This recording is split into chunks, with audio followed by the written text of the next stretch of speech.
Picture चालू करो बे। और फिर फाइनल कमेंट के लिए मनोज जी मेरे साथ हैं। वकार साहब बहुत शुक्रिया आपका। आजम खां आज बाहर आ गए, लेकिन इस बीच बड़ी पॉलिटिकल चर्चाएं चल रही हैं कि वो समाजवादी पार्टी का साथ छोड़ सकते हैं। क्या बात है सर। लेकिन सपा कह रही कि वो हमारे फाउंडर मेंबर हैं, हमें क्यों छोड़ेंगे। उनके बेटे का भी स्टेटमेंट कल मैंने देखा, एक इंटरव्यू चल रहा था, तो वो भी काफ़ी तारीफें भी समाजवादी पार्टी की कर रहे थे। लेकिन आज आजम साहब ने जो बोला कि अभी उन्होंने तय नहीं किया है कि उन्हें क्या करना है, उनके इस स्टेटमेंट को आप किस तरह से देखते हैं। और दूसरा सवाल, आजम खां के साथ क्या गलत हुआ और अब कौम में उनको लेकर किस तरह की ओपिनियन है, अभी पता चले। सर बहुत ज़्यादा सवाल आपने पूछ लिए। इतने सवाल आपको मुझसे नहीं पूछना चाहिए थे।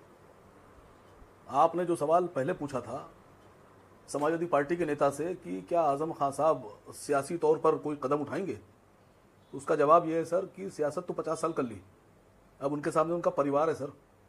बात तो सही है। उनके 2 बेटे हैं, एक विधायक बन चुका है, उनकी विधायकी चली गई, उनकी वाइफ, पहले तो अभी उनको भी बचाना है ना अपने। दूसरी बात, आजम खान साहब कहाँ जाएंगे, किसके साथ खड़े होंगे, ये फैसला आजम खान साहब करेंगे, आसिफ वकार तो नहीं करेंगे। दूसरी सबसे बड़ी बात, मैं मीडिया को देख रहा हूँ 7-8 महीने पहले, साल भर पहले, 2 साल पहले जो आजम खां मीडिया की नज़र में आतंकवादी टाइप के आदमी थे, टेररिस्ट टाइप के, आज उन्हीं आजम खान साहब से उसी मीडिया की बड़ी हमदर्दी बढ़ गई।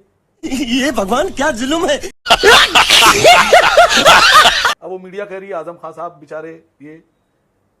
तो सर पहली बात तो समझ में नहीं आ रहा है कि इसमें ये शातिर खेले कौन का खेल रहा है।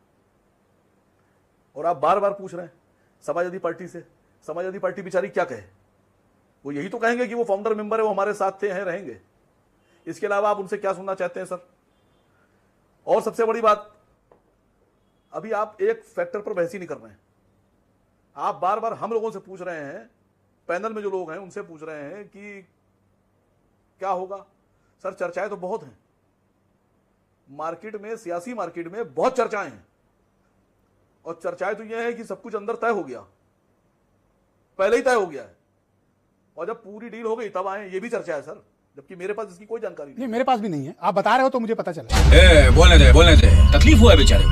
बोल आपको, हाँ आप तो बहुत बिल्कुल मासूम सर, हमारे मित्र हैं, मासूम मित्र, आपको पता ही नहीं होता है कुछ। गजब बेइज्जती है सर बहुत सी चर्चाएं हैं। एक दिशा में आपने भी बात नहीं की। उत्तर प्रदेश में 9 अक्टूबर को एक रैली है, बड़ी रैली, एक ऐसे पार्टी की रैली है जो पिछले 7 साल से 8 साल से सो रहे थे, मतलब उनको सियासत करना ही नहीं थी। उस रैली का भी तो वेट कर लीजिए, देखिए कहीं कुछ ऐसा तो ना हो कि कुछ उसमें फैसला हो। और आज आपको एक बहुत सीधी सी बात बताने जा रहा हूं कि जो लोग भी कयास लगा रहे हैं, गेस लगा रहे हैं, भारतीय जनता पार्टी कोई भी ऐसा फैसला, ऐसा प्लान नहीं करेगी जिससे उसकी सरकार जाने का खतरा हो। वो बड़ा फुल प्रूफ प्लान लेकर आए होंगे, जो भी लाए होंगे 2027 के लिए।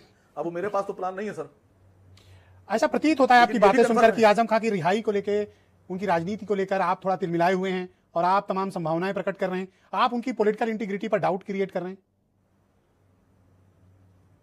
अभी मैंने कोई बात कही थी तो आपने कहा आपके पास जानकारी नहीं, और हमारे दिल के अंदर की जानकारी आप ये ले रहे हैं सर।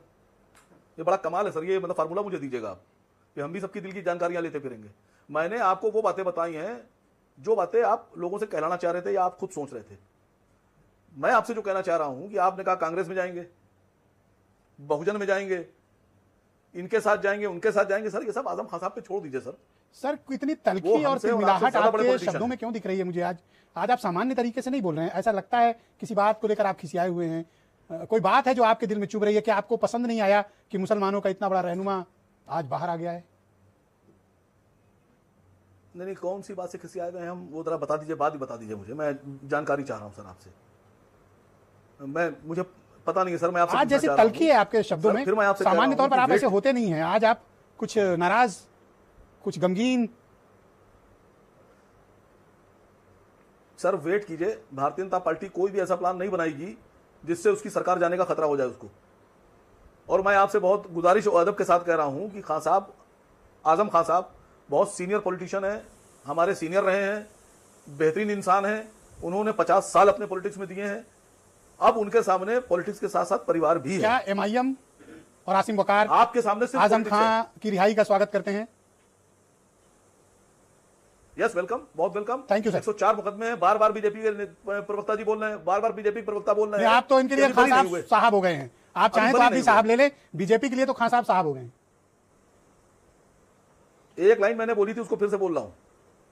जो कुछ भी तय हुआ है अंदर या नहीं तय हुआ है, वो सब अभी 1 डेढ़ महीने 2 महीने के बाद आपके सामने आएगा। Thank you sir. सर अब हम लोगों से मत बड़ी पूछिए, इंपॉर्टेंट हमारे बात पास आपने कह जानकारी दी, नहीं हुई। बहुत सारी बड़ी बात जानकारी कह दी है। आपके पास देखिए, है। बहुत थैंक यू शुक्रिया सर।